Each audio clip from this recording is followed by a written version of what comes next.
Bonjour à toutes et à tous. Dans le cadre des retraitements d'homogénéisation en conciliation, je vais vous présenter le cas des retraitements des contrats de location et cette vidéo est plus une vidéo sur le cours.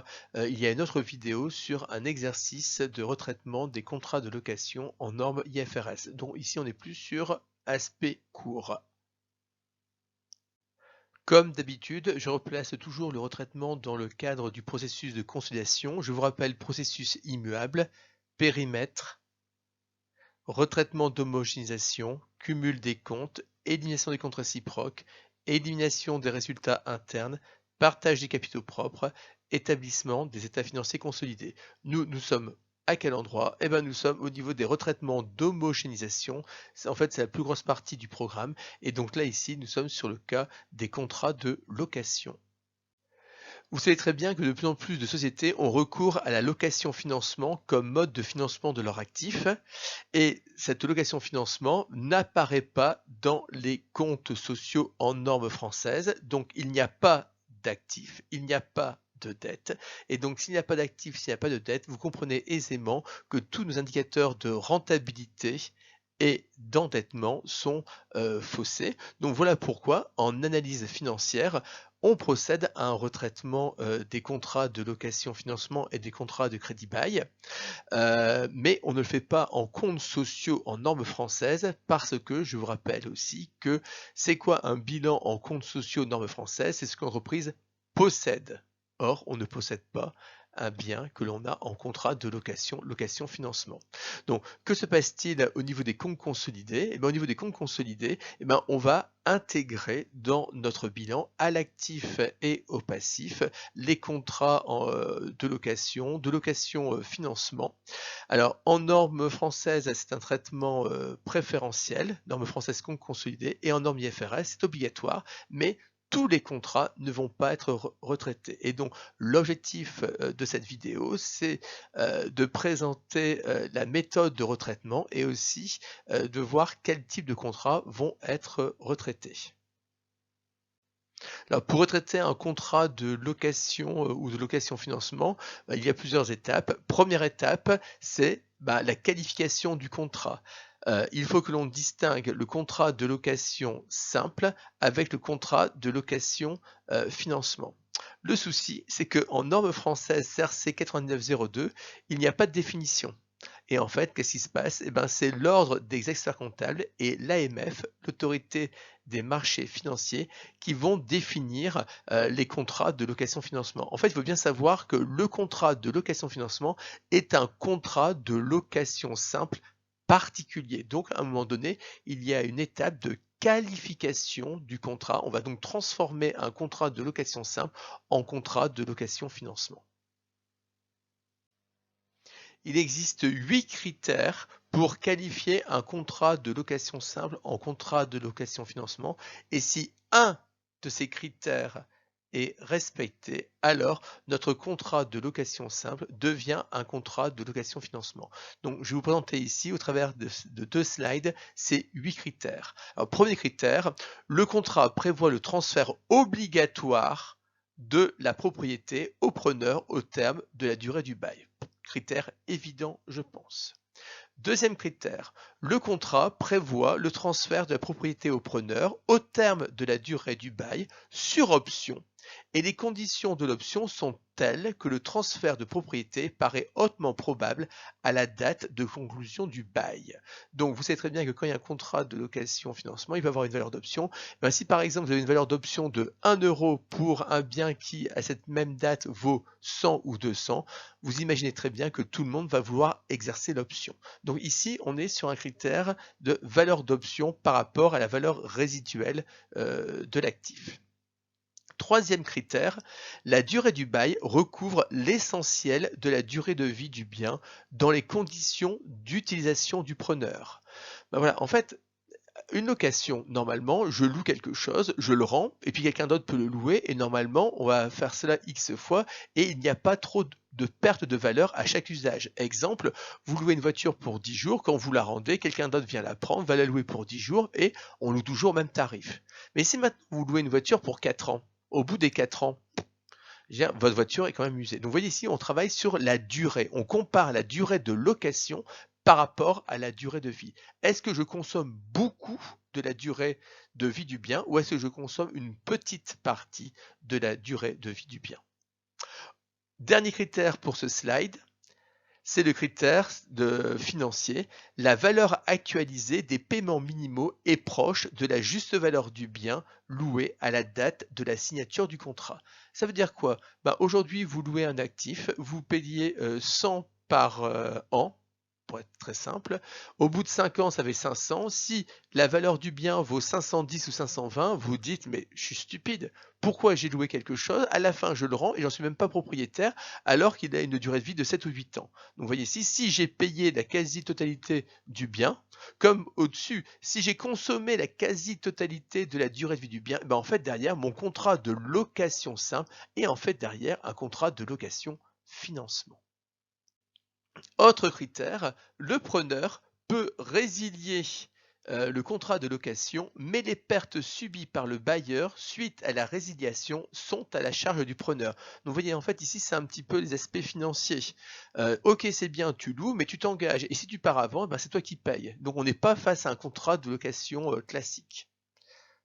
Autre critère, les profits ou pertes résultant de la variation entre la juste valeur et la valeur résiduelle sont assumés par le preneur. Donc je loue un bien et puis à la fin finalement la valeur résiduelle et la juste valeur du bien, il y a un gros écart parce que finalement il y a une évolution technologique et le bien que l'on pensait qu'il allait encore valoir 100, en fait il vaut 10. Et cette perte de 90, c'est celui qui a loué qui l'assume. Donc vous voyez, on est bien ici face aussi à la définition d'un actif. C'est quoi un actif? C'est quelque chose qui rapporte de l'argent, mais aussi derrière qui peut en coûter et on assume les risques liés à la détention de l'actif. Si vous aviez été propriétaire de l'actif, c'est vous qui auriez eu ces 90 de pertes. Et là, vous n'êtes pas propriétaire, mais par contrat, on vous dit, attention, si à la fin, il y a une part de valeur, c'est pour toi. Troisième élément, pour qualifier un contrat, le preneur a la faculté de renouveler le contrat de location pour une deuxième période, moyennant un loyer sensiblement inférieur au prix du marché. Je reviens sur la location d'une voiture. Je vais chez Avis, je loue une voiture, pouf, je la paye pendant une semaine. Je la rends, celui qui arrive derrière va payer la même location pendant une semaine. Maintenant, on prend la même voiture, je la loue pendant 4 ans. Et au bout des 4 ans, on me dit « Ah, mais monsieur Romont, on vous propose de continuer à louer cette voiture pour le même prix qu'avant. » Je réponds, non, quel est l'intérêt de continuer à louer cette voiture qui a 4 ans pour le même prix que si elle était neuve? Je vous la rends, donnez-moi une voiture neuve. Donc vous voyez, là on est aussi un petit peu sur cette histoire de consommation des avantages. Si je consommais beaucoup, c'est normal qu'à la fin on me fasse un loyer plus faible. Dernier élément, les actifs loués sont d'une nature tellement spécifique que seul le preneur peut les utiliser sans leur apporter de modifications majeures. Donc là, on n'est pas en train de parler d'une 208 blanche classique, on est en train de qui est finalement revendable, achetable par n'importe qui. Là, on est en train de parler d'actifs tellement spécifiques que finalement, c'est impossible de trouver des preneurs.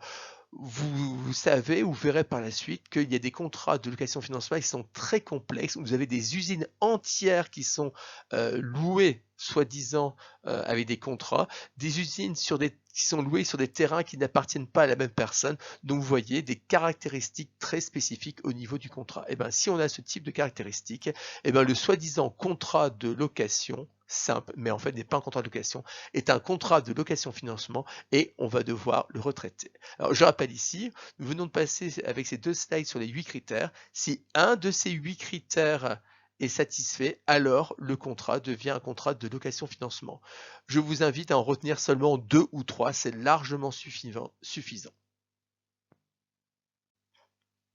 Petit entraînement sur l'étape numéro 1, sur la qualification du contrat de location. Alors ici, nous avons 4 contrats. Alors, sont-ils des contrats de location-financement ou demeurent-ils des contrats de location simple? Premier contrat. Alors, je vous rappelle, on n'est pas obligé d'avoir le même critère. Un des 8 est suffisant. Parfois, 2, 3 critères sont satisfaisants. Ici, on va simplement chercher un. Alors, vous regardez ici, loyer 4 x 300. 4 x 300, ça fait 1200. Si vous les actualisez à un taux peu importe lequel, vous voyez qu'on est relativement très proche de 1000. Donc ici, qu'est-ce qu'on peut dire pour le contrat de location numéro 1? C'est un contrat de location financement. Pourquoi? Parce que finalement, la somme des flux futurs actualisés est très proche de la juste valeur du bien. Premier contrat, pas de souci. Deuxième contrat. Alors deuxième contrat, là, qu'est-ce qu'on regarde? Loyer prévu 3 fois 250, 750, juste valeur 1000, option d'achat 300. Ah, option d'achat, calculons la valeur résiduelle. La valeur résiduelle, eh ben, en fait, on a un actif qui a une durée de vie de 8 ans, donc on a 1000.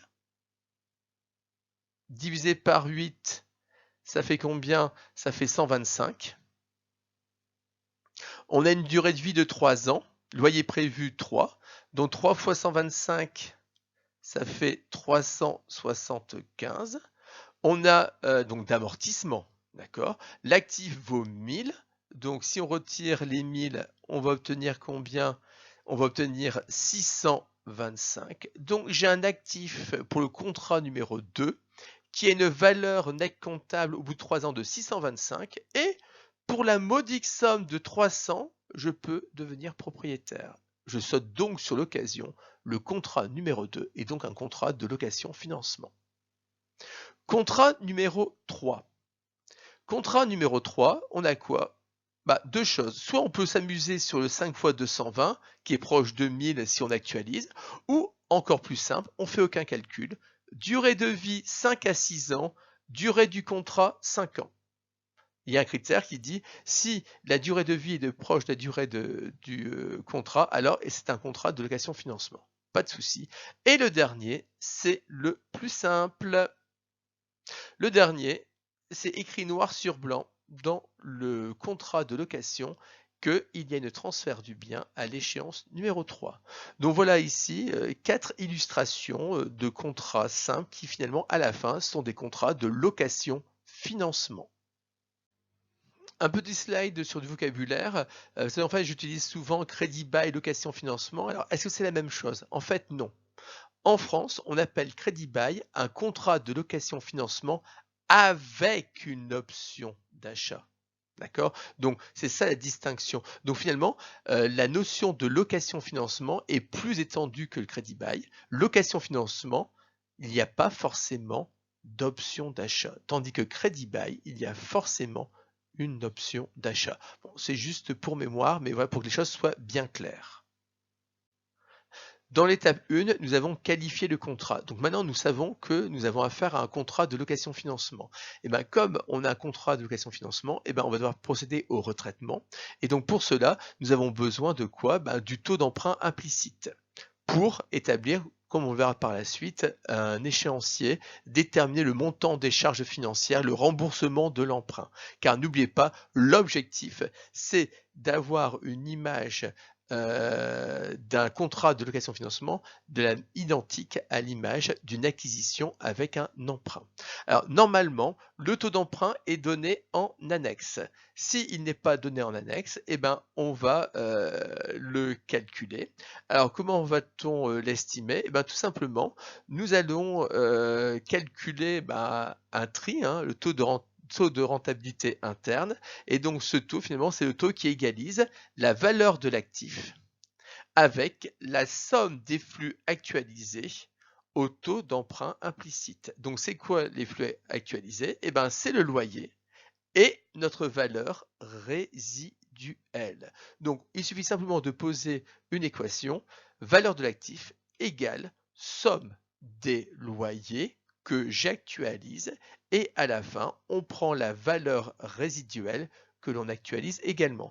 Vous verrez par la suite, on va faire des petits exemples. Alors attention, le premier loyer est souvent pas actualisé car les loyers, on les paye en début de période. Donc attention par rapport aux autres formules que vous pouvez parfois utiliser en finance, en évaluation d'entreprise, où nos flux futurs sont toujours actualisés dès le premier flux. Alors là, ici, notre premier flux, il n'est pas souvent actualisé. Et puis aussi, deuxième remarque, dans certains exercices, pour déterminer, le taux d'emprunt implicite, on n'utilise pas la valeur résiduelle, mais ils utilisent la valeur de l'option. C'est une erreur. Le normalisateur précise bien que l'on doit utiliser la valeur résiduelle, mais à des fins de simplification, certains auteurs utilisent la valeur de l'option. Si le taux d'emprunt ne figure pas en annexe, si vous n'avez pas envie de calculer, vous n'avez pas le temps de calculer le taux d'emprunt implicite avec les formules que j'ai présentées dans le slide précédent, vous pouvez utiliser le taux d'emprunt marginal. Alors c'est quoi le taux d'emprunt marginal? C'est le dernier taux d'emprunt que le preneur a eu pour l'acquisition d'un bien, d'une valeur identique, d'un risque identique, etc., etc. Donc c'est pas super, mais à la limite, c'est mieux que rien et c'est mieux de prendre ce taux-là que de faire des erreurs de calcul. Quoi qu'il en soit, ce qu'il faut retenir, et là c'est les commentaires de nombreux professionnels, la détermination du taux d'actualisation, donc en fait ce fameux taux d'emprunt implicite, a été identifié par les professionnels comme une source importante de difficultés. Troisième étape, nous allons déterminer la valeur d'entrée de l'actif en comptabilité. Je vous rappelle que l'objectif du retraitement des contrats de location, c'est de pouvoir comparer une entreprise qui a recours à un contrat de location avec une entreprise qui a acheté un actif avec en contrepartie un emprunt bancaire. Donc vous comprenez qu'ici, il est fondamental de savoir pour quelle valeur on entretient à l'actif et au niveau du passif. Alors, deux cas de figure. Si la valeur résiduelle est différente de la valeur de l'option, nous allons devoir calculer la valeur d'entrée du bien en comptabilité. Comment? Eh bien, tout simplement, on va actualiser les loyers et la valeur de l'option, et tout cela en reprenant le taux que nous avons calculé précédemment. En fait, ici, c'est très facile. Nous sommes du côté du locataire. Le locataire, si à la fin il veut devenir propriétaire, qu'est-ce qu'il doit faire? Eh bien, il doit payer régulièrement ses loyers. Et à la fin, il doit payer la valeur de l'option. Alors que tout à l'heure, quand nous avons calculé le taux d'emprunt implicite, nous avons pris les loyers et la valeur résiduelle car nous étions du côté du banquier. Donc vous voyez ici, simplement pour retenir, quand je calcule le taux d'emprunt implicite, je suis dans une optique financement, je suis du côté du banquier, et donc le banquier à la fin récupère une valeur résiduelle. Quand je suis du côté de l'entreprise, qu'est-ce qu'elle fait? Elle paye des loyers, et si elle veut devenir propriétaire, elle paye une option. Et on en revient sur la définition toute bête, c'est quoi la valeur d'un actif? La somme de ses flux futurs. Combien je vais devoir mettre sur la table? L'entreprise, je redis bien, va mettre sur la table des loyers et une valeur d'option. Si par chance, pour vous, la valeur résiduelle est égale à la valeur de l'option, eh ben c'est tout simple, la valeur d'entrée du bien en comptabilité, eh ben c'est celle qui apparaît dans le contrat de location. Quatrième étape, eh ben maintenant que nous avons le taux d'emprunt implicite, que nous avons la valeur d'entrée du bien en comptabilité, nous allons pouvoir établir l'échéancier. Donc là, attention, en fonction de la différence entre VR et V0, le montant emprunté ne sera pas le même. Premier problème. Deuxième problème, c'est attention, nous sommes dans la plupart du temps face à des loyers de début de période. Donc si on a un loyer de début de période, au niveau de la première ligne, il n'y aura pas d'intérêt. D'accord? Parce que qu'est-ce qui se passe? On vous prête de l'argent et immédiatement, vous remboursez. Donc sur le montant que vous remboursez, il n'y a pas d'intérêt car il n'y a eu aucun temps qui s'est écoulé. Donc attention à ça. Dernière chose, quand on fait un échéancier, surtout si on le fait sous Excel, amusez-vous à le faire jusqu'à la fin, parce que si vous avez 0 à la fin, ça veut dire que votre échéancier, il est bon. Dernière étape, les écritures de retraitement au bilan et au compte de résultat. En quoi elles consistent ces écritures? On comptabilise un actif. Cet actif, on va l'amortir et généralement, on prend la durée du contrat. Donc derrière, il va falloir prendre en compte une valeur résiduelle. Ensuite, on comptabilise une dette. On rembourse la dette et à la fin, qu'est-ce que l'on fait? On annule les loyers car l'objectif, c'est de remplacer des loyers par une acquisition financée par emprunt. À noter que lorsque l'on fait ce retraitement, le résultat que l'on obtient en compte consolidé sera toujours différent de celui obtenu en comptes sociaux, année après année. Mais bien sûr, au final, rien ne se perd, rien ne se crée, on aura la même chose. Mais pendant toute la durée du retraitement, nous aurons des écarts entre les deux résultats. Alors, quelles sont les différences par rapport au référentiel IFRS? Donc là, j'ai passé en revue quelques slides sur les contrats de location en IFRS. Alors, il faut savoir que depuis le 1er janvier 2019, nous avons une nouvelle norme, la norme IFRS 16, qui remplace l'IS 17. D'accord. La 17, en fait, travaillait de façon identique à la norme française, et donc on distinguait les contrats de location simple et des contrats de location financement, d'accord, tandis que la nouvelle norme IFRS, elle est beaucoup plus simple et beaucoup plus rapide. Dans tous les cas, si le contrat est retraité, qu'on le retraite en norme française ou en norme IFRS, la méthode, les calculs sont les mêmes. La seule chose qui change entre le référentiel IFRS et le référentiel français, c'est des problèmes de qualification. Est-ce que le contrat que j'ai sous les yeux est un contrat de location-financement ou est un contrat de location simple? Alors, je vous ai dit précédemment qu'il y avait une simplification au niveau des normes IFRS. La simplification, c'est en fait au niveau des preneurs. Et bien, globalement, tous les contrats de location vont être portés à l'actif et au passif afin d'avoir une meilleure visibilité et surtout afin d'éviter que les entreprises s'amusent à manipuler leurs contrats pour qu'ils ne soient pas mis à l'actif. Donc, la norme IFRS 16 abandonne pour les preneurs la classification entre contrat de location simple et contrat de location financement. Donc maintenant, les Français, en fait, qui pendant plusieurs années ont appliqué la même règle que les normes IFRS, et bien maintenant, on a un décalage entre le référentiel français et le référentiel IFRS. Enfin, comme d'habitude, quelques exceptions.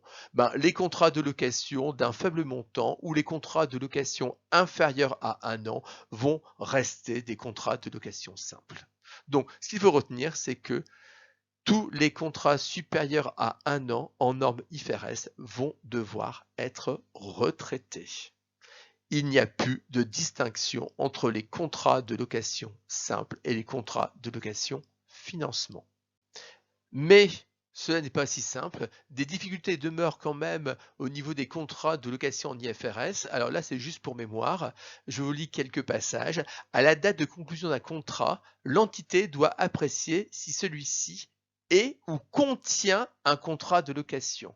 C'est-à-dire qu'ici, il ne faut pas s'imaginer qu'on a affaire à des contrats simples. Je vous l'ai dit tout à l'heure, vous avez parfois des sites industriels complets qui sont finalement financés par des contrats de location, où à un moment donné, au niveau des ordinateurs par exemple, on mélange la location du matériel avec la maintenance et à la fin, ça devient très très compliqué. Donc c'est pour ça que le normalisateur parle de contrat. Bah oui, je peux avoir un contrat qui sur le papier s'appelle un contrat de maintenance, mais en fait derrière, il se cache quoi? Un contrat de location.